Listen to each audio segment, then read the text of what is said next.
আমরা যে মৃত্যুগুলো দেখি দুনিয়ার মুসলমান, এই মৃত্যুটা হলো 70টা তাজা উটের গায়ের চামড়া জবাই না করিয়া উল্টো দিকে টান দিয়া লবণ আর মরিচ লাগা দিলে যতটুকু যন্ত্রণা হয়,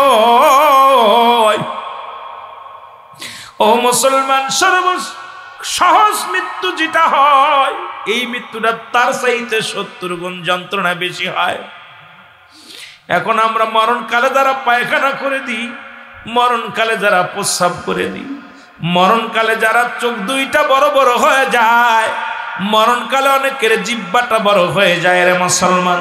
কত মানুষের জানাজা পড়াইলাম রে, কত মানুষের কাপড় পরাইলাম, কত মানুষের মুসলমান গোসল করাইলাম। মৃত্যুকালে দেখেছি মরণের পরে গোসল করতে যেয়ে দেখেছি পায়খানা প্রস্রাব করে দিছে। মরণের সময় দেখেছি রে মুসলমান জিহ্বাটা ভিতরে থেকে বাইরে হয়ে গেছে, আর ভিতরে ঢুকানো যায় না। চোখ দুটি বড় হয়ে গেছে। আদরের ছেলে মেয়ে চোখ দুটি বন্ধ করার জন্য কত চেষ্টা করে, চোখ দুটি বন্ধ করা যায় না, জিহ্বাটা ভিতরে দেওয়া যায় না।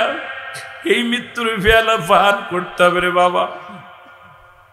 পৃথিবী আটা গুলাইয়া খামির বানাইয়া এর ভিতরে যদি একটা চুল পড়ে, এই চুলটা যখন টানতে বাইর করবে, যেমন আটায় টের পায় না, খামিরে টের পায় না, ইমানদারের মৃত্যুটা হয় তেমনি।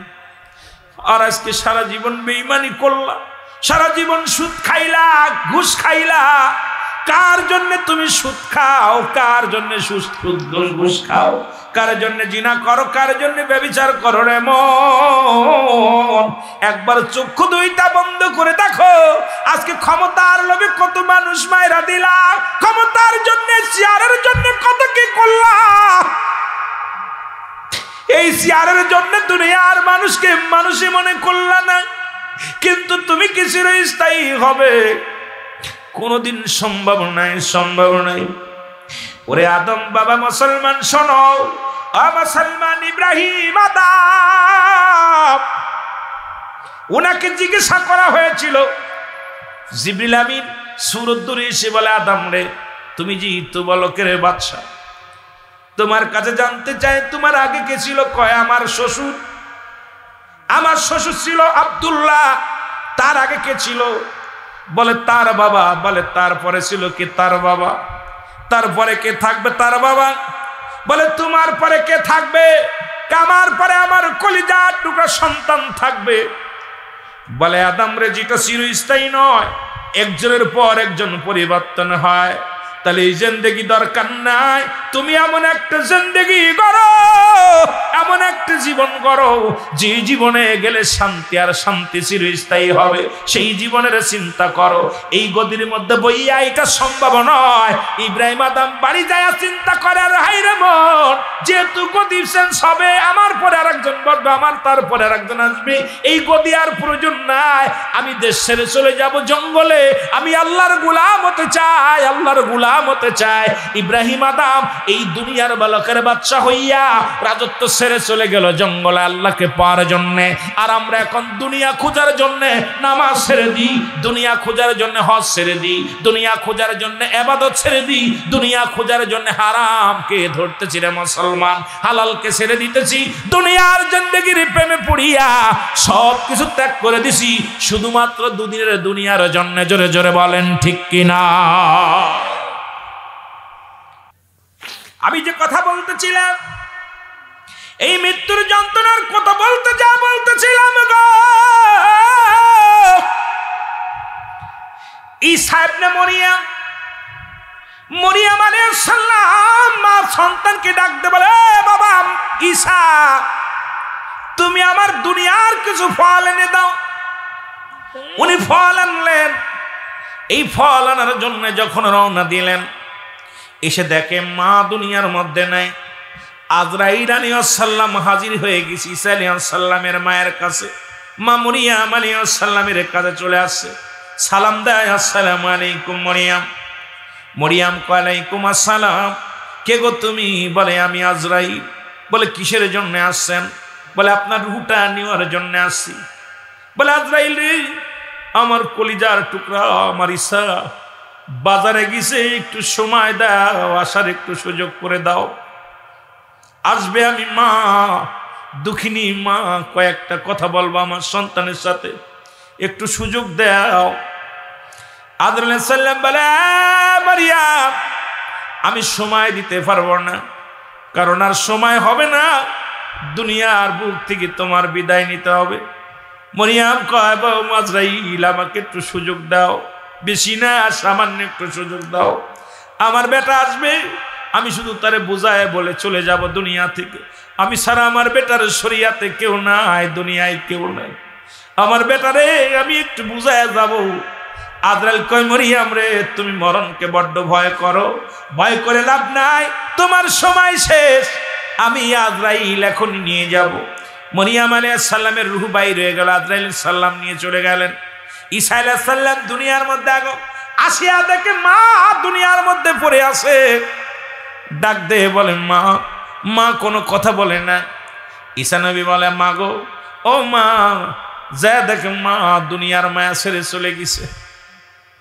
ডাক দিয়ে বলে মালিক, তুমি আমাকে মৃত্যুকে জীবিত বানানোর ক্ষমতা দিয়েছো, আল্লাহ মুজিজা তুমি দান করেছো আল্লাহ।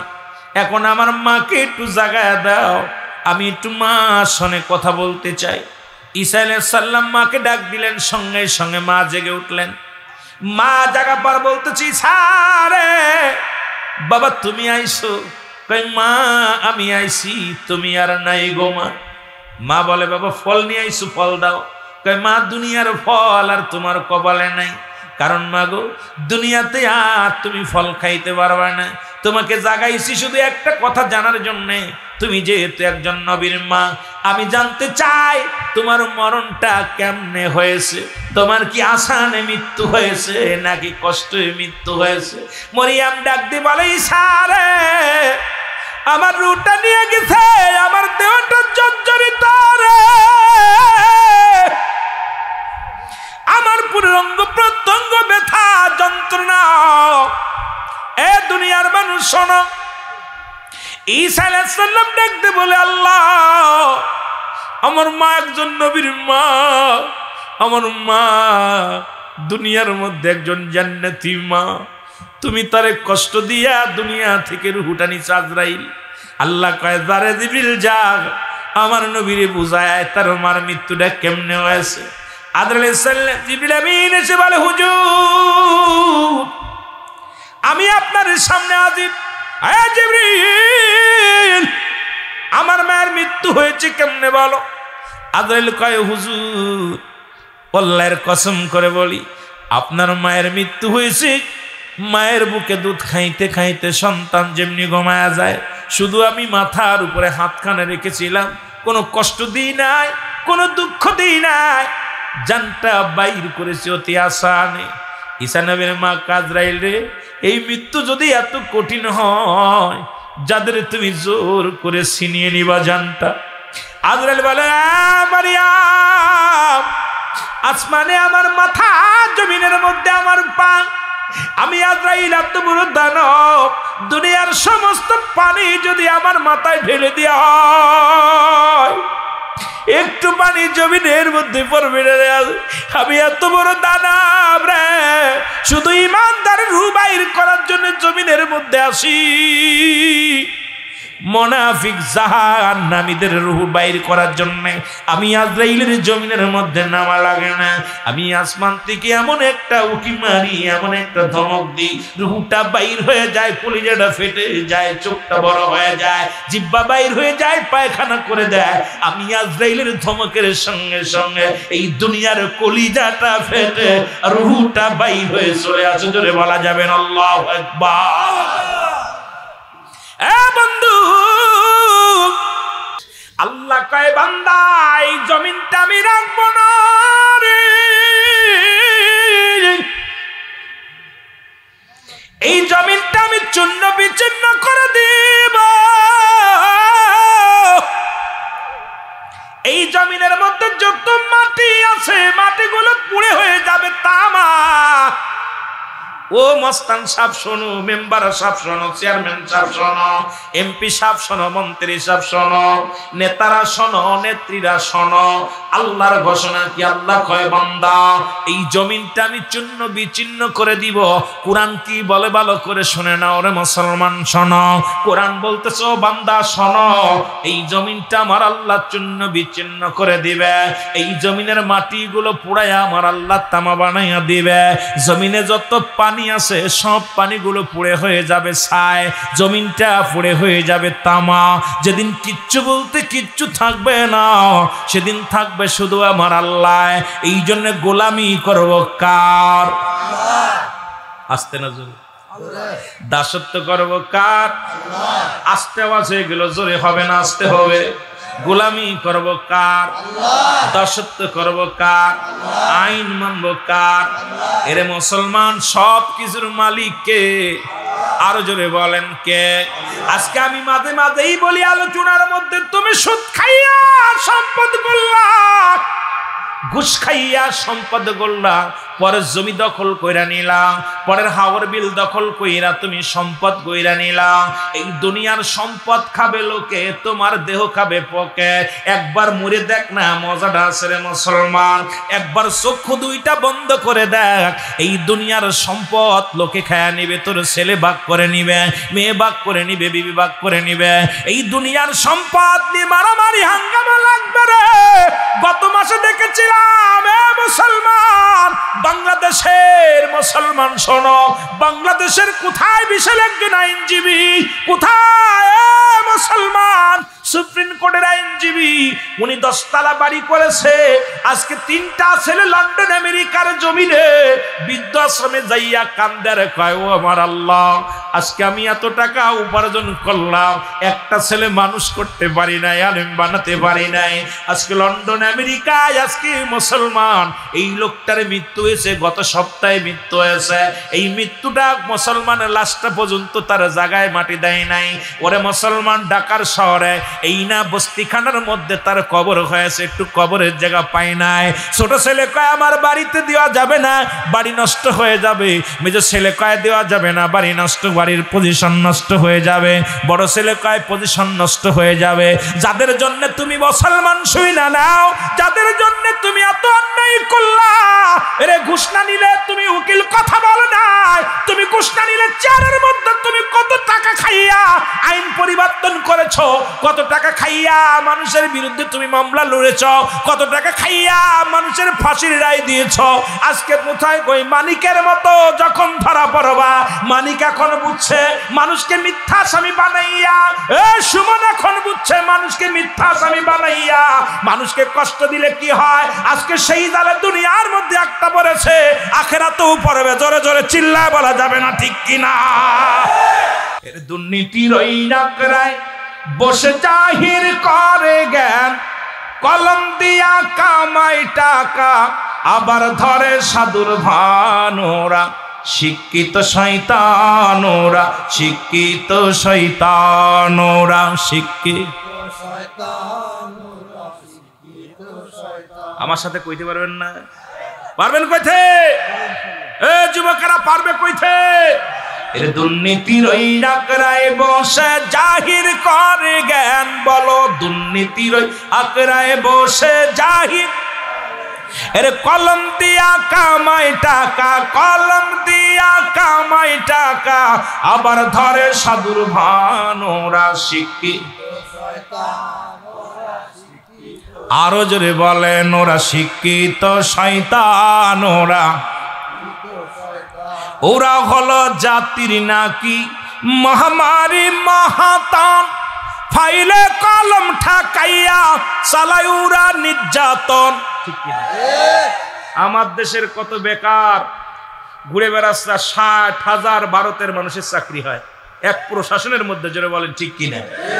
অথচ আমার ভাই বেকার, আমার ভাই বন্ধু কত চাচা বেকার, লেখাপড়া ডিগ্রি নিয়ে ঘুরে বেড়াচ্ছে। ওরা টাকা ছাড়া চাকরি হয় নাই, যদিও তারপরে মামা খালু হওয়া লাগছে। জোরে বলেন ঠিক কিনা? ওরা নাকি জাতির নাকি মহামারী মহাতান, ফাইলে কলম ঠাকাইয়া চালায় ওরা নির্যাতন, ঘুষের টাকায় ওদের বুড়ি, ঘুষের টাকায় ওদের বুড়ি করে যে টান টান। ওরা শিক্ষিত, আস্তে কইবেন না, জোরে কইবেন, ওরা শিক্ষিত শয়তান ওরা। আবার স্কুল কলেজের দিকটা ভাই দেখো না চোখ মেলিয়া, মেয়েরা সব বই ছাড়িয়া আছে শুধু প্রেম লইয়া। ঠিক কিনা, ঠিক কিনা, ঠিক কিনা? খালি আর যোগ বি, বি যোগ বি পাইলো কি যোগের মধ্যে, জোরে কোন ঠিক কিনা? এই রে যোগ, এই যে এখানে হাই স্কুল আছে দেখবেন প্রতিটা রুমে রুমে খালি যোগ আর যোগ, যোগ প্লাস খালি যোগ যোগ, জোরে বলেন ঠিক। বিশ্বাস হয় না আপনাদের? গাছের মধ্যে প্লাস, গাছের মধ্যে যোগ লেখা কয় আর যোগ বি, বি যোগ সি। আমরা পারি না কিছু বুঝতে, কয় হুজুর এটা কি কয়, বিতে বাবু বিতে বিথি, জোরে কান কথা বুঝলি? এটা যোগের মধ্যে উড়াই বোঝে, আমরা বুঝি না, জোরে কোন ঠিক কিনা? আবার স্কুল কলেজের দিকটা ভাই দেখো না চোখ মেলিয়া, ছেলেরা সব বই ছাড়িয়া আছে শুধু প্রেম লইয়া। আরে অস্ত্র যে তার সঙ্গের সাথী, অস্ত্র যে তার সঙ্গের সাথী হইতেছে মস্তান। ওরা শিক্ষিত শয়তান, ওরা শিক্ষিত শয়তান ওরা। বিশ্বাস করবেন না, এই যে কিছুদিন আগে হলগুলো তল্লাশি করছে না, আমি আশ্চর্য হয়ে গেছি, একটা বই খাতা পাই না, খালি হকি স্টিক, রাইফেল, পিস্তল, কতক্ষণ টামদা, যেরকম ঠিকই না? হাই শোনার ছেলেরা এর হাতে একটা বই কত মানে খল খুইলা খুইলা খালি দেখে মাল। আর এই ঘটনাটা কি রে, আমি তো আশ্চর্য হয়ে গেলাম, এরা কি এইগুলো পড়া লাগে? স্যারেরা কি এইগুলো ট্রেনিং দিছিল? এই আইয়ার আমদা, এই আপনারা দেখছেন না মিথ্যা না সত্য? এই যারা বলেন মিথ্যা না সত্য? ওই যে আমাদের আবু সাইদকে হত্যা করছে আপনার রংপুরে, আমি গেছিলাম গত সপ্তাহে রোকেয়া হলে, ওই হল, ওই পাশের এক হল থেকে বাইর করছি এইরকম এরকম ফাজা ফাজা রামদা হকি স্টিক। আর এইটা মানে কি ওনাদের অফিস ছিল। আমি মনে করি অফিসে তো চা আর প্যান্ডেল, চা থাকবো, কফি থাকবো, কিছু খাতা টাতা থাকবো, লেখাপড়া হয়তো জ্ঞান অর্জন করার জন্য কিছু বই থাকবো, দার্শনিকের বই। কারণ অ্যারিস্টটল, সক্রেটিস বই লেখা বলছে নো দ্য সেল, নিজেকে নিজে চিন্তা, মানার ফর নফস। তাই নিজের চিনার জন্য হয়তো অফিসে বসে, স্পেশাল বসে কিছু পাওয়ার জন্য। এখন দেখি অফিসের মধ্যে বড় বড় কাটা রাইফেল, হকি স্টিক, এরপরে রামদা, বাংলা অস্ত্র। আমি কই রে বাবা রে বাবা, কাম সারছে। এই নাকি পড়ালেখা হইতো দীর্ঘ 17টা বছর মিলা এই পাঠদান হয়েছে। তাহলে আমাদের অবস্থা কি হইবে? কথা কয় না কেন, কথা কয় না কেন? আমি কি মিথ্যা কথা কইতেছি না? এই মিথ্যা কথা কইলে আমি ধরবেন যে হুজুর মিথ্যা কথা বলতেছে, মিথ্যা কথা বলতেছি? এ ভাই, এই বাবা বোঝে কত কষ্ট করে, আহারে এই যে কৃষক মানুষ কত কষ্ট করে সারা দিন ভরে আপনার শ্রম দিছে, শ্রম দিয়া টাকাগুলো ছেলেরে পাঠাইছে, মাসকে মাস প্রাইভেটের টাকা, এরপরে খাবারের টাকা, এরপরে হলের টাকা, পরীক্ষার ফি, এগুলো দিতে আমার বাবারা কত কষ্ট করেছে, জোরে বলেন ঠিক? আমার বাবারা গরিব মানুষ, কত ঠকে, কত ভ্যান চালক, রিক্সা চালকের স্বপ্ন থাকে। যুবক বন্ধুরা শোনো, জাতি বাঁচলে সমাজ বাঁচবে, সমাজ বাঁচলে জাতি বাঁচবে, আপনি বাঁচলে এলাকার মানুষগুলো বাঁচবে, আবার এলাকা বাঁচবে, তোমার মহল্লা বাঁচবে। এগুলো বাঁচার জন্য আমাদের সচেতন হওয়ার দরকার। নবীজির আখলাক, নবীজির চরিত্র, নবীজির গুণগুলো আমাদের মধ্যে যদি না থাকে, ইসলামের বিধান মানবা ও মুসলমান, ইসলামের বিধান কিছু মানবা কিছু মানবা না। তুমি কেমন মুসলমান? ইসলামের বিধানগুলো মানতে হবে মুসলমান। এই বিধান যদি না মেনে চলে যাও, মরণের ভয়। রাসূলুল্লাহর এক সাহাবীর কথা আমার মনে পড়ে গেল। এক যুবক সাহাবী প্রতিদিন রাসূলুল্লাহর পিছে সালাত আদায় করে, নামাজ আদায় করে। আর ওই মসজিদের পাশে এক সুন্দরী মহিলা, সুন্দরী মেয়ে ওই যুবকের প্রতি আকৃষ্ট হয়ে গেল। যুবককে প্রতিনিয়ত তাকে কি করে মুসলমান পিছন থেকে সামনে থেকে সব দিক থেকে ডিস্টার্ব করে। ডাকতে বলে, যুবক রে, আমার রূপ যৌবনের অভাব নাই, একবার তোমারে চাই। যুবক বলে, না, আমি রাসূলুল্লাহর সৈনিক, আমি ইসলামের সৈনিক, আমি আল্লাহর গোলাম।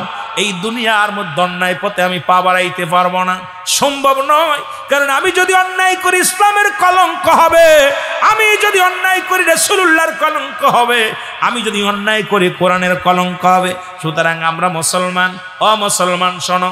একদিন রাসূলুল্লাহ আলোচনা করতে করতে রাত হয়ে গেল। ঈশার সালাত আদায় করে নবীজি সাহাবীদেরকে নিয়ে আলোচনা করতেছিলেন। হঠাৎ যুবক ওদিন যখন ঘরে ফিরতেছিলেন, ওই যুবতী সুযোগ বুঝে সঙ্গে সঙ্গে যুবককে হাত ধরে টান দিয়ে নিয়ে ঘরের ভিতরে চলে গেল। প্রেমের কি করলেন? অফার দিলেন, প্রেমের পায়গাম দিলেন, কিন্তু যুবক প্রত্যাখ্যান করলেন। যুবক কি করলো? মা, আমার অনেক মা বোনের আছে, তাদের একটু শোনানো লাগবে, আমি আস্তে আস্তে যাবো, ঘুরাইতে হবে। মুসলমান গভীর মনোযোগ, যেহেতু শেষ রাত, এই বছরের জন্য শেষ মাহফিল, আপনাদের কিছু কথা বলতে হবে। তারাও বসে আছে চাতক পাখির মতো, মাদেরও কিছু কথা বলা লাগবে। আমার বাবারা শোনো, চক্ষু দুইটা বন্ধ করে বলে, ইয়া রব্বুল আলামিন, তুমি আমার রব, তুমি আমার প্রভু, তুমি আমার মালিক। আল্লাহ ইজ্জতের মালিক, সম্মানের মালিক। আল্লাহ গো, আমার হাবিব বলেছে, এই দুনিয়ার মধ্য থেকে যিনি পাপ কার্য করবে, এই আমার নবীজির কাছ থেকে শুনেছি, ওই কিয়ামতের ময়দানে কঠিন শাস্তির বিধান, জিনাকারী শাস্তির বিধান হবে। আজকে মুসলমান শোনো, সেই জিনার কথা, অন্যের কথা যুবকের অন্তর ভিতরে লেগে গেছে। যুবক চোখের পানি ছেড়ে কান্দারে বলে, আল্লাহ আল্লাহ, দেহের মধ্যে জান্ডা থাকা খালি যেন অন্যায় না করি। যুবক বেহুশে জমিনের মধ্যে পড়ে গেল। জোরে জোরে চিল্লায়া বলা যাবে না আল্লাহু আকবার। যুবক জমিনের মধ্যে পড়ে গেলেন। জমিনের মধ্যে পড়া পর, বন্ধুগণ শোনো, এবার মহিলা চিন্তা করছে মারা গেছে যুবকটা, তাকে হাতাশিং করে টান দিয়া রাস্তার কর্নারে ফেলে দিয়ে আসলেন। ওখান থেকে ফজরের সালাত আদায় করে নবীর সাহাবীরা ফিরতেছিলেন। যুবককে চিনতে পারিয়া ওনাকে নিয়ে চলে গেলেন, বাড়ির দিকে নিয়ে গেলেন। বাড়িতে নিয়ে যেয়ে যুবকের বাবার হাতে দিলেন। অনেক তদবির করলেন, ডাক্তার কবিরাজ দেখাইলেন, সুস্থ হলেন না। 3 দিন পরে যুবকের জ্ঞান ফিরলেন। জ্ঞান ফেরা পর রাতের অন্ধকারে বাবাকে বলে, বাবা গো, আমাকে একটা কাগজ দাও। বাবা কাগজ দিলেন। একটা কলম দাও, আমার একটা কলম দাও। কলম দিলেন, কাগজের মধ্যে লেখলেন, বাবা গো, আমি যদি অপরাধ করে থাকি, কারণ পৃথিবীর মধ্যে জীবিত বাবা গো সন্তান, তার বাবা সন্তানের হক, পিতার হক হলো 14টা, এর ভিতরে 7টা হক হলো দুনিয়ার মধ্যে জীবিত থাকতে, 7টা হক হলো ইন্তেকালের পরে। বাবা গো, আমি তোমার কলিজার টুকরা সন্তান হয়ে একটা আদায় করতে পারলাম না। বাবা, আমি যদি মারা যাই, আমার মরা লাশটা যেন দুনিয়ার কেউ না দেখে। দুনিয়ার মধ্যে বাবা গো, আমার কোনো গোরস্থানে মাটি দিবা না, দুনিয়ার কোনো গোরস্থানে আমার মাটি দিবা না। আমার আব্বা জান, আমি যদি মারা যাই, দুনিয়ার কোনো মানুষকে জানাবা না। রাতের অন্ধকারে ঘরের মধ্যে কবর খুঁড়বা, কবর খুঁড়ে আমার কবরটা তুমি ঘরের মধ্যে দিবা। বাবা গো, শুধু তাই নয়, কাফনের কাপড় তুমি গোসল করাবা, তুমি দাফন করাইবা, কাফন পরাইবা। দুনিয়ার কোনো মানুষ যেন আমার লাশটা দেখতে না পায়। বাবা গো, এই কথা বলিয়া যুবক মারা গেলেন। বাবা কি করলেন? ইজাতে গোসল করাইলেন, কাফন পরাইলেন, দাফন করাইলেন। ঘরের মধ্যে কবর খুঁড়ে তার মাটি দেওয়া হয়ে গেল। রাসূলুল্লাহ 1 দিন নয়, 2 দিন নয়, কয়েকটা দিন পার হয়ে গেল। নবীজিকে জিবরিল আমিন এসে বলে, হুজুর গো, আপনার সেই যুবক সাহাবীর দিকে একটু লক্ষ্য করেন না, কটা দিন আসে না। নবী হঠাৎ করে সালাম ফিরাইয়া নামাজ শেষ করিয়া বললেন, সাহাবীরা রে, আমি নামাজ শেষ করার পর বললেন, আমার সেই যুবক সাহাবী কই? বলে, হুজুর আমি জানি না। হুজুর আমরা জানি না, কেন আসে না? হুজুর বললেন, তোমরা খবর নাও কোথায় আছে সে, কোনো মেহমান বাড়ি গেছে কিনা। বলে, হুজুর আমরা খবর নিছি সে বাড়িও নাই, কোনো মেহমান বাড়িও যায় নাই। নবী কয়, আমি নিজে যাব। রাসূলুল্লাহ নিজে রওনা হয়ে গেলেন সাহাবীর বাড়িতে। রাসূলুল্লাহ চলে গেলেন সাহাবীর বাড়িতে। বাড়ি যা সালাম দিলেন, আসসালামু আলাইকুম আলাল বাইত। মুসলমান শোনো, ঘরের ভিতর থেকে আওয়াজ আসলো, আলাইকুম আসসালাম ইয়া রাসূলুল্লাহ, ইয়া হাবিবাল্লাহ। নবীজি ভিতরে প্রবেশ করলেন। নবীজি বললেন, আমার সাহাবীর বাবা, আমার সাহাবী কই? বলে, হুজুর আমি জানি না। বাবা সন্তানের লাশ কাঁধে নিচে যে বাবাগুলো, সেই বাবা জানে। যখন বলছে আমি জানি না, চোখের কোনা দিয়ে পানি ঝরতেছে। নবী বলেন, ও আমার সাহাবীর বাবা, তুমি জানো না, তবে তোমার কেন চোখে পানি? বলে, হুজুর সন্তান আজ কয়টা দিন কোথায় গেছে আমি বলতে পারবো না। নবী বলেন, কি হয়েছে বলো। বলে, আমি বলতে পারবো না। আমার নবী হঠাৎ করে মাটির দিকে লক্ষ্য করে দেখে রে, ঘরের মধ্যে নতুন মাটি খোঁড়া। নবী বললেন, সাহাবী বাপ, তোমার এই ঘরের মধ্যে নতুন মাটি খোঁড়া কেন? বলি ইয়া রাসূলুল্লাহ ইয়া হাবিবাল্লাহ, আমি আর আপনার কাছে আর লুকাবো না। এই যে নতুন মাটি খোঁড়া দেখছেন, এই মাটির ভিতরে কবর এখানে আমার কলিজার টুকরা সন্তানকে চিরবিদায় করে দিছি, এখানে আমি দাফন করে রেখেছি। আবার নবী ডাক দিয়ে বলে, সাহাবীর বাবা, আমার সাহাবী মারা গেছে, তুমি আমারে বলো নাই। আমার সাহাবী কি তুমি দাফন করেছো, কাউকে যে কেউ জানে না, দাফন পড়াইছো কেউ জানে না, কে হয়ে মারা গেল কেউ জানে না, অথচ আমার কাছে একটু খবর দিতে পারতা, আমি নবী আসতাম। বলি ইয়া রাসূলুল্লাহ, কেন মৃত্যু হলো, কেমনে হয়েছে, কি হয়েছে আমি কিচ্ছু বলতে পারবো না। একখানা চিঠি লিখে দিয়ে গেছে, চিঠিখানা আমি একমাত্র আমি বলতে পারবো। রাসূলুল্লাহর কাছে চিঠিখানা আনলেন, নবীজি চিঠিখানা পড়ে দেখেন, ইয়া আমার আব্বাজান, আমি আপনার কলিজার টুকরা সন্তান, আপনার হক আদায় করতে পারি নাই, আমারে আপনি মাফ করে দিবেন। আমি যদি মারা যাই, রাতের অন্ধকারে আমার দাফন করবেন, কাফন পরাবেন, পৃথিবীর কোনো গোরস্থানে আমার মাটি দিবেন না, পৃথিবীর কোনো মানুষ যেন জানতে না পারে। আমার নবীজি চিঠিখানা পেয়ে চোখের পানিগুলো ছেড়ে দিয়ে বললেন, ও আমার সাহাবীর বাবা, আমার সাহাবী এমন অপরাধ করেছে, আমার সাহাবী এমন অন্যায় করেছে, যে কারণে রাতের অন্ধকারে তারে মাটি দিতে বলছে, যে কারণে দুনিয়ার মানুষের দেখাইতে বারণ করেছে, যে কারণে দুনিয়ার কোনো কেউ কোনো স্থানে দাপন করতে বারণ করেছে। বলি ইয়া রাসূলুল্লাহ ইয়া হাবিবাল্লাহ, এই চিঠিতে কি লেখছে আমি কিচ্ছু বলতে পারবো না, জানতেও জানিও না। জিবরিল আমিন দৌড়ে আসলেন, এসে বলে ইয়া রাসূলুল্লাহ ইয়া হাবিবাল্লাহ, শোনেন গো নবী, ও আমার মায়ের নবী, একটু শোনেন। নবী বললেন, বলো। বলে হুজুর গো, ওই মেয়েটা, একটা মেয়ে তার প্রেমে পড়ে যায়, সেই মেয়ের ঘর যে যা পর মেয়ে তাকে জিনার জন্যে, তাকে নষ্ট করার জন্যে অনেক চেষ্টা করেছিল, যুবক চক্ষু দুইটা বন্ধ করে ইয়া রাব্বুল আলামিন বলে চিৎকার মেরে দুনিয়া থেকে বেহুশ হয়ে গিয়েছিল। এরপরে তাকে হাতাশিং করে রাস্তার বাইরে ফেলে দেওয়া হয়েছে। ইয়া রাসূলুল্লাহ ইয়া হাবিবাল্লাহ, অন্য সাহাবীদের মাধ্যমে তার বাসায় নিয়ে যাওয়া হয়েছে। হুজুর ওই ছেলেটা মনে করছে ওই মেয়ের ঘরে সে ধরা পড়ছে, এই লজ্জায় সে বলছে, বাবা গো, যদি দুনিয়ার মানুষ জানে অমুকের ঘরের মধ্যে যা মৃত্যুবরণ করেছে, আমার নবীকে আপনার পরে কলঙ্ক আসবে, ইসলামের কলঙ্ক হবে। ইয়া রাসূলুল্লাহ ইয়া হাবিবাল্লাহ, এই কারণে সে বলছে, আমার রাতের অন্ধকারে যদি মারা যায়, মারা গেলে রাতের অন্ধকারে আমার দাফন করাবেন। ইয়া রাসূলুল্লাহ ইয়া হাবিবাল্লাহ, দুনিয়ার কোনো গোরস্থানে শোয়াইবেন না, কারণ মানুষ বলবে ওই যে সেই জিনাকারী যুবকের কবর, এটার জন্য ইসলামের কলঙ্ক হবে। এই কারণে ইয়া রাসূলুল্লাহ ইয়া হাবিবাল্লাহ, এই দুনিয়া থেকে বিদায়ের আগে এই চিঠিটা লেখা গেছে। আমার নবী দোয়া করলেন, দুটি হাত উঠায় দোয়া করিয়া বল, আল্লাহ আমার সাহাবীকে তুমি জান্নাত দাও, সে আমার ইসলামকে এত ভালোবাসে।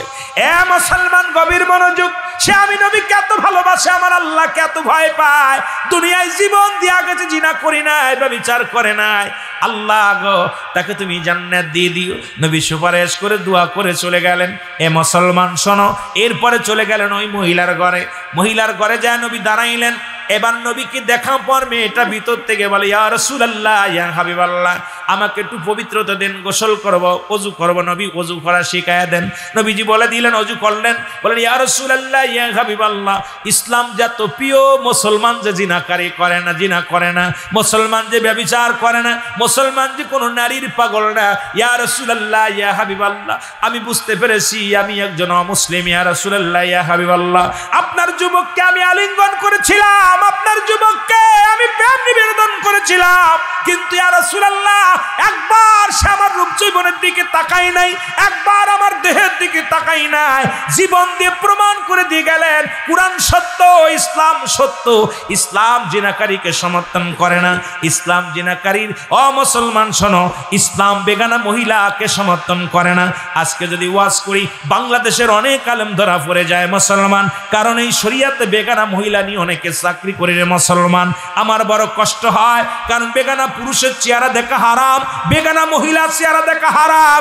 আজকে রিজিকের তারুণ্যায় পড়ে এত জিনা করতেছো, অফিসের মধ্যে বেগানা নারী, অফিসের মধ্যে বেগানা নারী, চাকরি জীবনে বেগানা নারী, অসংখ্য বেগানা নারী নিয়ে ওয়াজ করতেছ, আবার মুসলমান আসিয়া বড় বড় ফতোয়া দিতেছো। বড় কষ্ট হয়, কারণ এই সমাজের, এই সমস্ত নোংরা সমাজের মুখে লাথি মারো, ইসলামের বিধান পরিপূর্ণভাবে মানো। জোরে বলেন ঠিক কিনা? এই মহিলা বলি, ইয়া রাসূলুল্লাহ আমাকে কালেমা পড়া দেন, আমি মুসলমান হয়ে যাব, কারণ আমি অমুসলিম থাকবো না। যার মধ্যে জিনা নাই, যার মধ্যে ব্যভিচার নাই, যার মধ্যে কোনো লোভ নাই, যার যে তোর যে মুসলমান, যে শাস্ত্রের মধ্যে জিনা ব্যভিচার অন্যায় নাই, ইয়া রাসূলুল্লাহ সেই ইসলামটা আমাকে পড়ায়া দেন, কালেমা পড়ায়া দেন। নবীজি বলেন, পড়ো লা ইলাহা ইল্লাল্লাহু মুহাম্মাদুর রাসূলুল্লাহ। তোমার মেয়ে ছলনা করেছে, মিথ্যা বলেছে, কোনোদিন মাটির পুতুল দুধ পান করতে পারে না। মেয়ে বলে আমার হাত থেকে কেড়ে নিয়ে খেয়েছে। সবাই পুরীরা বলে এটা মিথ্যা, এটা মিথ্যা কথা, মানতে পারি না, এটা মানা সম্ভব নয়। এবার মুসলমান মেয়েটার মনে পড়ে গেল ওই দাড়িওয়ালা টুপিওয়ালার কথা, আল্লাহওয়ালার কথাটা মনে পড়ে গেছে। ডাকতে বলে, দেবতা রে, দুধ কি পান করবা নাকি গতকাল যিনি কান ধরেছিল তারে ডাক দিব? সঙ্গে সঙ্গে দেবতার জবান খুলে গেছে, ডাকতে বলে, ডাকা লাগবে না, দুধ দাও, পান করি। জোরে জোরে চিল্লায় বলো সুবহানাল্লাহ। 500 প্রহরীরা বলে, সেই লোকটা কে যার ভয়ে দেবতা দুধ পান করলো, যার ভয়ে দুধের পেয়ালা হাতে নিল, সেই লোকটা কে গো? মেয়ে বলে আমি চিনি না, তবে দাড়িওয়ালা টুপিওয়ালা পাঞ্জাবি গায়ে একটা পাগল। বলে চলো যায়, কোন দিকে গেছে? দিকে দেখে রাস্তার কিনারায় বইয়া খাজা মাইনুদ্দিন চিশতি রাহমাতুল্লাহ আলাইহি এ মুসলমান কি করতেছে? সিজদার মধ্যে পড়ে বলতেছে, আল্লাহ আমি অপরাধী, আমি গুনাহগার, আল্লাহ আমার সিজদা তোমার জমিনের মধ্যে, জমিনের মালিক তুমি, আসমানের মালিক তুমি, সব কিছুর মালিক তুমি, তোমার প্রশংসা তোমার মহিমা বলে শেষ করা যাবে না আল্লাহ। পিছন থেকে এসে 500 প্রহরীরা একটা কথাও না চিৎকার মেরে বলে, খাজা মাইনুদ্দিন আমরা একটা সেকেন্ড আর হিন্দু থাকতে চাই না, আমাদেরকে আপনি মুসলমান বানায়া দেন, কালেমা পড়ায়া দেন। 500 হিন্দুরা এক বাক্যে কালেমা পড়েছিল, লা ইলাহা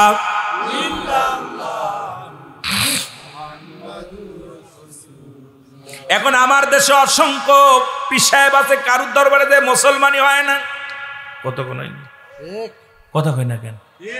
কারণ তারা দুনিয়াটাকে এমন ভাবে ধরছে, তারা দুনিয়ার মুখাপেক্ষী, কিন্তু আল্লাহর মুখাপেক্ষী নয়। আল্লাহর মুখাপেক্ষী যিনি, তার কথায় মানুষগুলো পাগল হয়ে যায়, তার কথা মতো সব কিছু চলে। রে মুসলমান শোনো, কারণ এই পৃথিবীর সমস্ত মাখলুকাত এ মুসলমান বানাইছে শুধু বান্দারে, এই বান্দার রাজত্ব দেওয়ার জন্য। এই বান্দা যদি বোঝে সেই মওলার রাজত্ব মানিয়া দুনিয়ার মধ্যে গোলামি করতে পারে, আল্লাহ রাব্বুল আলামিন ইজ্জত সম্মান সব বান্দারে দান করে। জোরে বলেন ঠিক কিনা? সুতরাং মুসলমান, আমি যে কথা বলতেছিলাম, এই কালেমার এত দাম, কালেমা পড়েছি, লা ইলাহা নাই কোন ইলাহ ইল্লাল্লাহু, এক আল্লাহ ছাড়া, মুহাম্মাদুর রাসূলুল্লাহ। এইটা কালেমা পড়া পর একদল মুনাফিক আছে। আল্লাহ কি কয়? আল্লাহ কয় মিনান নাস। এই মুনাফিক শোন, আল্লাহ কয় মিনান নাস, মানুষের মধ্যে মাগুলো তারা বলবে আমান্না, তার ঈমান আনছে বিল্লাহি, আল্লাহর প্রতি। একদল মুনাফিক আছে, তারা আল্লাহরে মানি। কথা কয় আল্লাহ মানি, খাওয়ায় কে, বাঁচায় কে, সবই মানে, কিন্তু ইমানটা দুর্বল। এমন দুর্বল আল্লাহ কয় কি? মিনান নাস, মানুষের মধ্যে মাকুলু তারা বলবে আমান্না, তার ঈমান আনছে বিল্লাহি, আল্লাহর প্রতি, আখিরাতের প্রতি বিশ্বাস স্থাপন করছে। মাহুম বিমুমিনিন, আল্লাহ বলেন মুমিন মুত্তাকিন তারা দাবি করবে মুমিন এবং মুত্তাকিন। জোরে বল আল্লাহু আকবার। আর একটু জোরে বল আল্লাহু আকবার। একদল আছে তারা ইমানদার মুমিন বলে দাবি করবে। আমার আল্লাহ কয় হাবিব রে, ওই সমস্ত মুনাফিকদের জন্য, কাফেরদের জন্য, ওদের জন্য প্রস্তুতি করে রাখলাম উইদ্দাতুল কাফিরিন। ওই কাফের বেঈমান মুনাফিকদের জন্য আমি আল্লাহ প্রস্তুতি করে রাখলাম 7টা জাহান্নাম। এমন একটা জীবন আসবে যে দেশে গেলে মানুষের বিচার হয়, যে দেশে গেলে মানুষের হিসাব হয়, যে দেশে গেলে মানুষ আর কোনোদিন ফিরে আসে না। সেই দেশটার নাম হলো কবর জগৎ। জোরে বলেন ঠিক কিনা? আর মানুষের মৃত্যু হয় 2টা টাইমে গো। একটা হলো রাতের বেলা, একটা হলো দিনের বেলা। আল্লাহ দিন শুরু করেছে নামাজ দিয়া, রাতও শুরু করেছে নামাজ দিয়া। আমি আমার আলোচনার দিকে আগায়, তারপরে আবার যাবো দিকে সময় ফেলে। দিন শুরু করেছে আল্লাহ নামাজ দিয়া,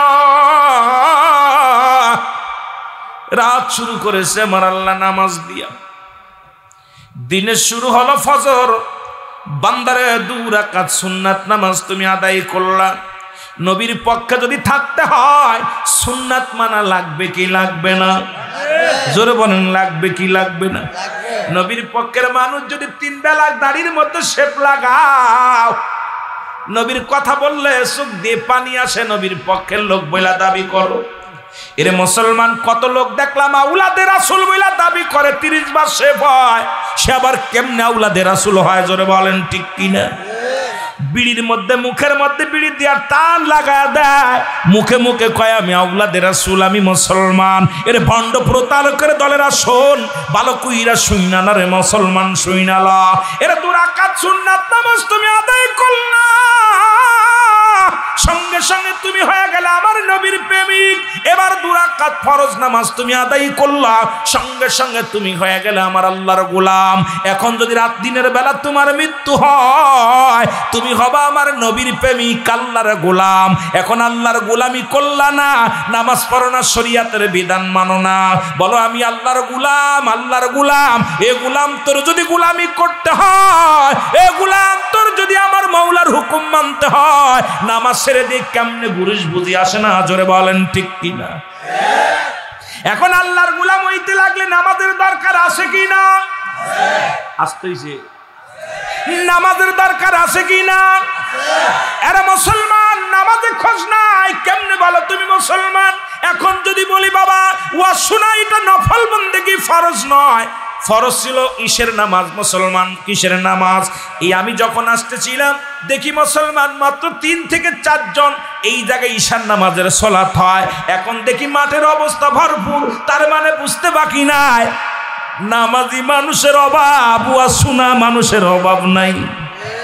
হযরত উমর ফারুক রাদিয়াল্লাহু তাআলা আনহুর কদমের মধ্যে, ওমর ফারুক ইসলামের 2য় খলিফা, ওনার কদমের মধ্যে একজন বৃদ্ধা তার সন্তানকে ধরে নিয়ে আসলেন, এসে বলে আমিনুল মুমিনিন, আপনার কদমের মধ্যে আসছি, বিচার করা লাগবে, আমার সন্তানের বিচার করা লাগবে। দেখেন কেমন বিচার, কেমন বাবা, কেমন পুত্র, কেমন বিচারক। এই উমরের মতো শাসকের দরকার আছে কিনা?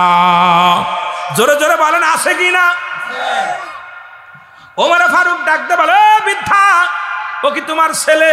বলে হ্যাঁ। ও কি তোমার সন্তান? বলে হ্যাঁ। বলে কি বিচার চাও? বলে আমিনুল মুমিনিন, আমি বিচার চাই, আমার ছেলে 3টা অপরাধ করেছে। কয়টা অপরাধ? জোরে বলেন, কয়টা অপরাধ? 3টা অপরাধ। নাম্বার 1 অপরাধ, আমার ছেলে জিনা করে। জিনা করা কি ভালো গুনাহ না ছোট গুনাহ? বড় গুনাহ। কথা কোন, কি গুনাহ? বড় গুনাহ। নাম্বার 2, আমার ছেলে মানুষ হত্যা করেছে। কি করেছে? মানুষ হত্যা করেছে। এটা কি গুনার কাজ না ভালো কাজ? নাম্বার 3, সে মাদক সেবন করে। 3টা অপরাধ করেছে। খলিফা হযরত উমর ফারুকের একদম দেহটা টকবগে গরম হয়ে গেছে, গায়ের পশমগুলো খাড়িয়ে গেছে। রাগে খলিফার চোখ দুটি বড় লাল হয়ে গেছে। খোলা তরবারে নিয়ে ডাকতে বলে, যুবক, তুমি কি জানো না জিনাকারীর বিচার কি? বলে হুজুর জানি না। বলে এখন তো শুনছো জিনাকারীর মৃত্যুদণ্ড কি হবে? বলছে হুজুর আমি মেনে নিলাম। বলে যুবকরা, তুমি মানুষ হত্যা করেছো, বিচার কি জানো? বলে হুজুর জানতাম না, এখন জেনেছি। বলে তোমার মৃত্যুদণ্ড হুজুর মেনে নিলাম। তুই মাদক সেবন করো? বলে হুজুর এটা বড় গুনাহ, আমি মেনে নিলাম। আপনি যে রায় দিবেন সেই রায়গুলো আমি মেনে নিলাম। জোরে বলা যাবেন আল্লাহু আকবার। আর একটু জোরে বলেন আল্লাহু আকবার। খলিফা হযরত আমিনুল মুমিনিন ডাকতে বলে, যুবক রে, তুমি এত বড় অপরাধ করেছো, নিশ্চিত তোমার মৃত্যুদণ্ড হবে। খোলা তরবারি নিয়ে যুবকের দিকে আগাইলেন। যুবক ডাকতে বলে, আমিনুল মুমিনিন, আমার একটা দাবি, ছোট্ট একটা দাবি আপনার কদমের মধ্যে করি। দাবিটা দয়া করে মেনে নেন, একটু শুনালন। ওয়াসি সেরা দিব, লোকজন উঠাউঠি, অনেক মানুষ চলে গেছে, কষ্ট লাগতেছে, কিন্তু মানুষ উঠবে কেন? এ ভাই আর আগামী বছর পাবেন, আর অল্প সময় কথা বলবো। আমি তো কবরের দিকে যেতেই পারিনি, কেবল মরণটা মরছি, মারা পর দিকে গেছি। কথা বোঝেননি? কষ্ট হচ্ছে আপনাদের? ছেড়ে দিব মা, পুয়াস কি করবো না ছেড়ে দিব? আপনাদের ঘুমাইছে? তাবারক নাই তো, আর তাফসির মাহফিল 3 দিন ব্যাপী তাবারক দেওয়াও সম্ভব না। একদিন হলে হয়তো কিছুটা দেওয়া যেত। এতগুলো মানুষ, অনেক ভালো লাগছিল মাঠটা দেখে, কিন্তু অনেক মানুষ চলে গেছে, ঘুমে ধরছে। আর 12টার পর থেকে মানুষের জাগানোর একটান নাই। আর একটু আলোচনা হোক না ছেড়ে দেব? সারা রাত, সারা রাত কেডা কেডা সারা রাতের পক্ষে দেখি তো কে কে? মার হাবা, মার হাবা। এত মানুষের দরকার নেই, যেগুলো ইমানদার এইগুলো থাকবো। দান দরকার, সিটার দরকার নেই। কি কন? হ্যাঁ মুসলমান, গভীর মনোযোগ। যুবক ডাকতে বলে, আমিরুল মুমিনিন,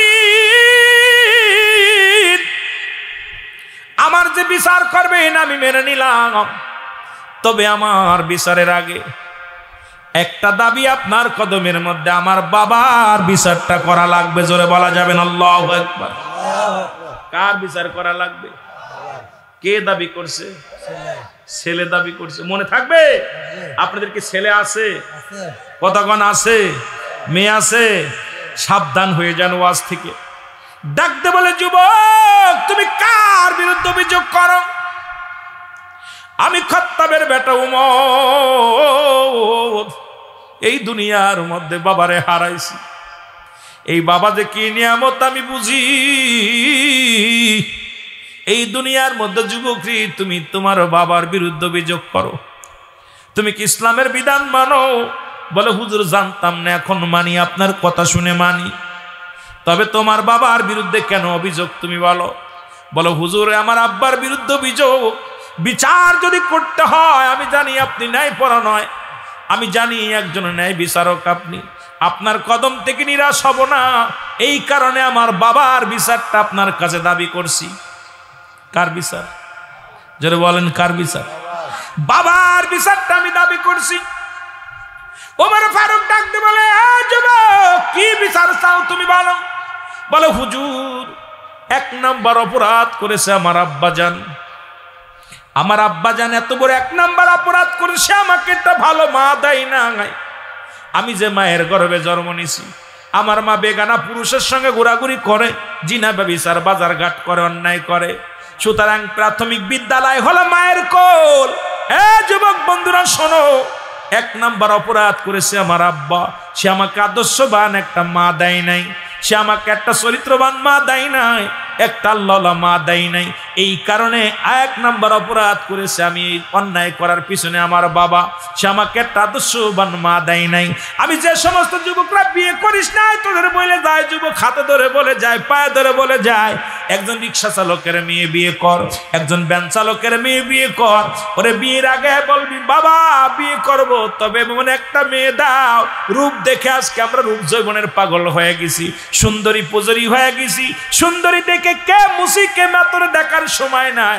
আগের যুগের বাবারা যখন বিয়ে শাদী করাইতে যেত সন্তানের, আগে দেখতো গোষ্ঠী, বাবার কুল, মাতৃকুল, পিতৃকুল, এবং কোরআন পড়তে পারে কিনা, হাদিস জানে কিনা, এই মেয়ে পর্দা করে কিনা, পর্দার বিধান মানে কিনা, এগুলো তার বাবা মার খেদমত করে কিনা, ইত্যাদি দেখে দেখে বিয়ে হতো। এখন তার গার্জিয়ান লাগে না, এখন আমরা নিজেই সুন্দরী পূজারী হয়ে গেছি রে মুসলমান। আজকে একটা ঘরের মধ্যে শান্তি নাই, একটা ফ্যামিলির মধ্যে শান্তি নাই। অশান্তির কারণ হলো ইসলাম জানে না, বোঝে না। জোরে জোরে চিল্লায় বলেন ঠিক কিনা? যুবক, প্রয়োজন হলে একটা কালো মেয়ে বিয়ে কর, প্রয়োজন হলে একটা ছোট্ট মেয়ে বিয়ে কর, গরিবের মেয়ে বিয়ে কর। বাড়িওয়ালার দরকার নাই, গাড়িওয়ালার দরকার নাই। এমন একটা বিবি বিয়ে করবি, সারাদিন পরে যেন তার মুখটা দেখলে শান্তি লাগে। সে যেন 5 ওয়াক্ত সালাত আদায় করে, পর্দায় থাকে। সে যেন মুসলমান, ইসলামের বিধান মেনে চলে, কোরআনের বিধান মেনে চলে, আর রাসূলের হাদিস মেনে চলে। মুসলমান, এমন একটা বউ যদি আদর্শবান, যদি পর্দাশীলতা, একটা আল্লাহওয়ালা নারী তোর জীবনে জুটে যায়, এই দুনিয়ার মধ্যে শান্তি, পরপারও শান্তি, শান্তি আর শান্তি। জোরে জোরে চিল্লায় বলেন ঠিক কিনা? আমি আমার মা বোনদের বলে যে, অনেক মা বোনেরা আছো, মা শোনো, ও মা শোনো, তুমি বিবাহের আগে তোমার দাদি, তোমার মা, তোমার আপনজনদের কাছে দাবি করবা, মা গো আমি এই বড় চাকরি সুৎখোর ছেলে চাই না, এমন একটা ছেলে দিবা গো মা, সে ভ্যান চালাই খাক আর রিক্সা চালাই খাক, সে 5 ওয়াক্ত সালাত আদায় করবে, হালাল খাদ্য খাওয়াবে, আরাম নয়।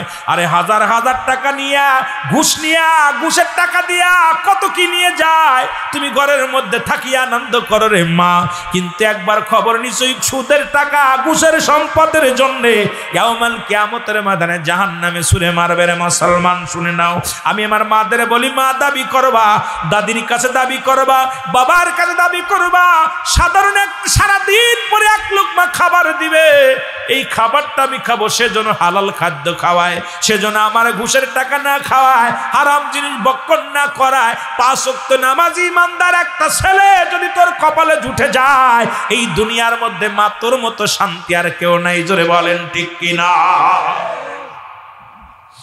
বলে 2 নাম্বার অপরাধ, 1 নাম্বার অপরাধ আমার মা বাবার, সে একটা ইমানদার, আমার একটা ভালো মা দেয় নাই।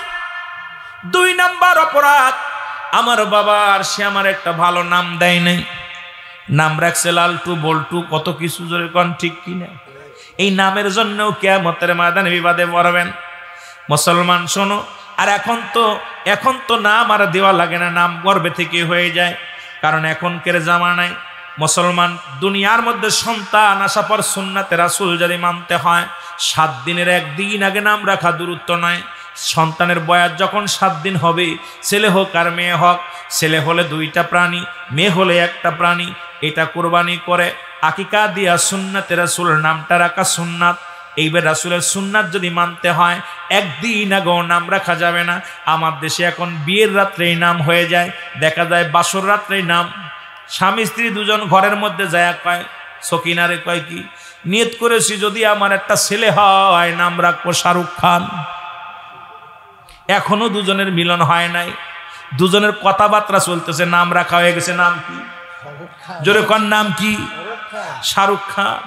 বিবি কয়, স্বামী রে আমি তো মনে মনে কলেজ জীবন থেকেই প্রতিজ্ঞা আছে একটা মেয়ে হয়, যদি আমার একটা মেয়ে হয় নাম রাখবো কারিনা। কত কয় না, কত কয় না, নাম তো আগেই হয়ে গেছে। এরপরে আলতাসোনো হওয়ার পর ডাক্তার কয় মেয়ে হবে, নাম রাখা শেষ। ডাক্তার কয় মেয়ে ছেলে হবে, নাম রাখা শেষ। এই ভুলে আমরা অধিকাংশ আলেমরাও করতেছি, এই জন্য ইলেসলে ইমান উঠে যাচ্ছে। যদিও কোরআনের হাফেজ হচ্ছে তার ভিতরে ইমান নাই, যদিও কোরআনের পাখি হচ্ছে তার ভিতরে এলেম আছে, কিন্তু আমল নাই। কারণ এলেম আছে, এলেমে ভরপুর, আমলে ঘাটতি, ইমানের ঘাটতি। জোরে বলেন ঠিক কিনা? কারণ এই সুন্নাতে রাসূলের উপর অনেকেই জন্মগ্রহণ করে নাই, সন্তান গর্ভে থাকতেই নাম হয়ে যায়। আমার বাবারা, যদি মুসলমানের ইসলাম মানতে হয়, যদি রাসূলের সত্য ইসলাম মানতে হয়, আল্লাহর দিন মানতে হয়, কোরআন মানতে হয়, 7 দিনের 1 দিন আগে নাম রাখা দূরত্ব নয়।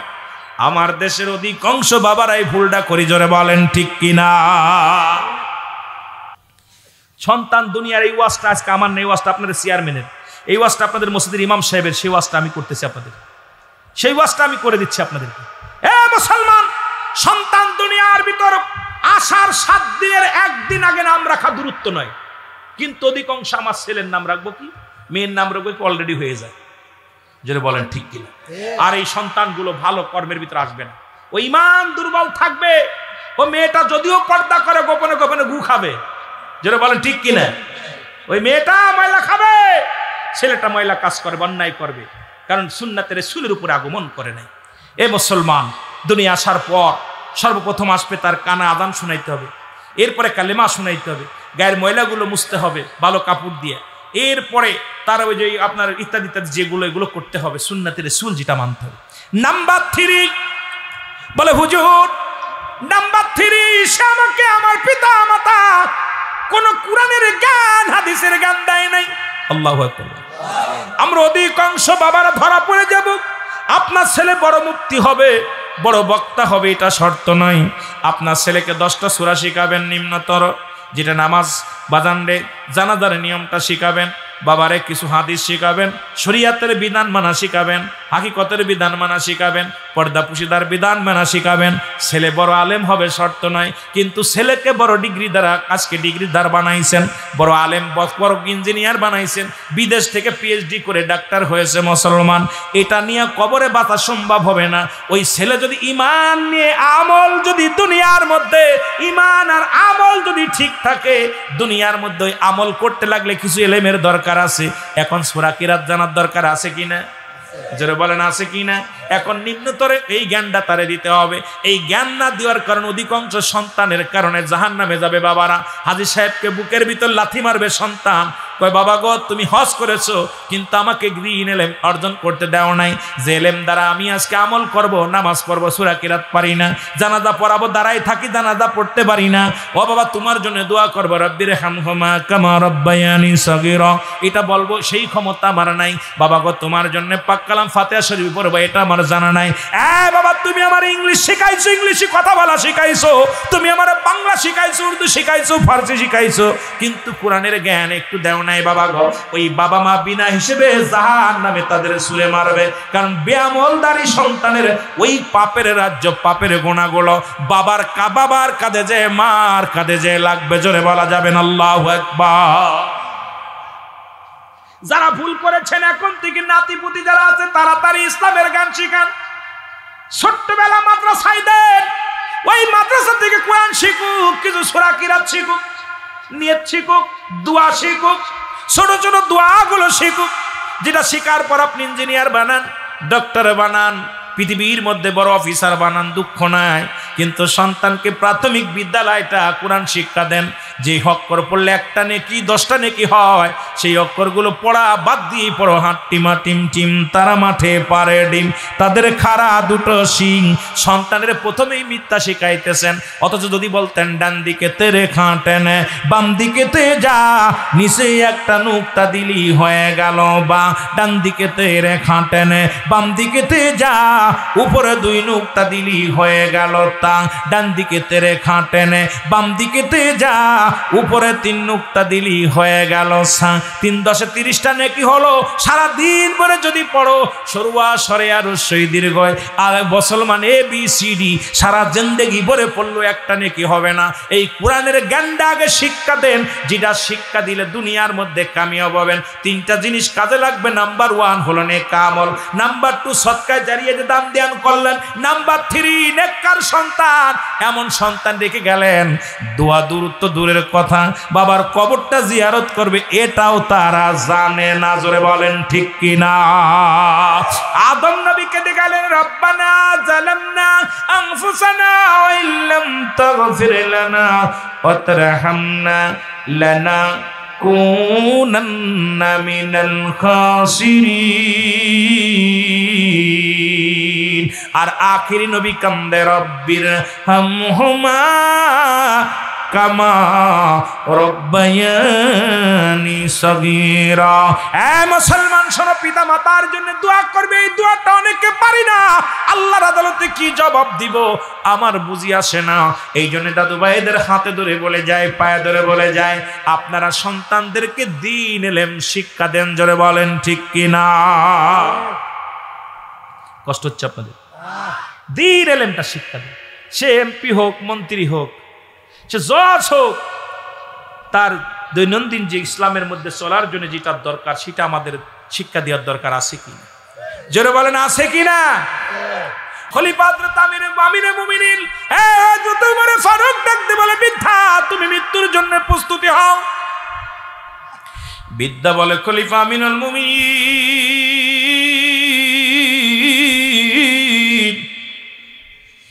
এত বড় গুরুতর অপরাধ করেছি, এই দুনিয়ার ভিতরে থেকে শিরচ্ছেদ করবেন, আখিরাতে আমি কি সদাই পাবো, আল্লাহর আদালতে আমি কি পাবো জানি না, আপনি আমাকে তওবা করায়া দেন। এত বড় অপরাধ যেহেতু করেছি, আমার আল্লাহ যেন আমারে ক্ষমা করায়া দেন। আমার আল্লাহ যেন আমারে মাফ করে দেন। সন্তান বাবা সন্তান দুজনেই মিলে খলিফা ওমরের হাতে হাত রেখে বায়াত গ্রহণ করলেন, তওবা করলেন। আস্তাগফিরুল্লাহ রাব্বি মিন কুল্লি জামবি ওয়া আতুবু ইলাইহি, লা ইলাহা ইল্লাল্লাহ মুহাম্মাদুর রাসূলুল্লাহ। জোরে জোরে চিল্লায়া বলেন সাল্লাল্লাহু আলাইহি ওয়াসাল্লাম।